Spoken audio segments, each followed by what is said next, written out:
આમ આદમી પાર્ટી ગુજરાત પ્રદેશ સંગઠન મંત્રી રામ ધડુક વિરુદ્ધ સુરતમાં એક વ્યક્તિએ પઠાણી ઉઘરાણી અને ધમકી આપવાનો આરોપ લગાવીને ફરિયાદ નોંધાવી છે, જેના સંબંધિત એક ઓડિયો પણ વાયરલ થયો છે। જોકે રામ ધડુકે આ સમગ્ર ફરિયાદને ખોટી અને બદનામ કરવાનું ષડયંત્ર ગણાવ્યું છે।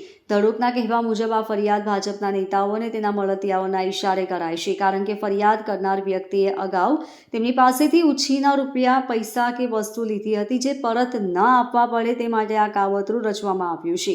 ફરિયાદી નિલેશ વિપુલભાઈ પાનસુરિયાએ રામ ધડુકની વિરુદ્ધ સારોલી પોલીસ સ્ટેશનમાં પઠાણી ઉઘરાણી, ભયંકર ગાળો બોલવી અને જાનથી મારી નાખવાની ધમકી આપવા અંગે ફરિયાદ નોંધાવી છે।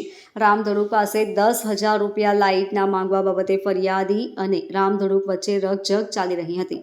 નિલેશ પાનસુરિયાએ પોલીસ ફરિયાદમાં જણાવ્યું છે કે પૈસાની લેતી દેતી બાબતેની રકઝક બાદ રામ ધડુકે તેમની પાસે પઠાણી ઉઘરાણી કરીને અપશબ્દો કહ્યા હતા અને ધમકી આપી હતી।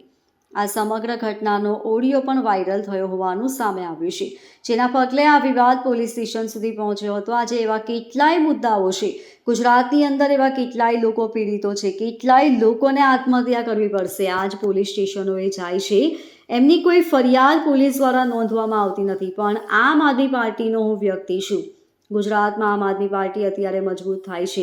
સુરત અને ગુજરાતમાં લોકો વ્યક્તિગત નામથી મને ઓળખે છે, ત્યારે મને બદનામ કરવા માટે આ ભાજપના નેતાઓ અને તેના મળતિયાઓ એની દ્વારા મને આ ફસાવવા માટેનું શું ષડયંત્ર છે?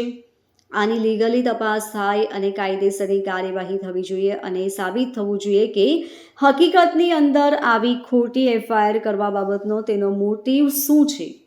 Bureau report, LK star news, Surat.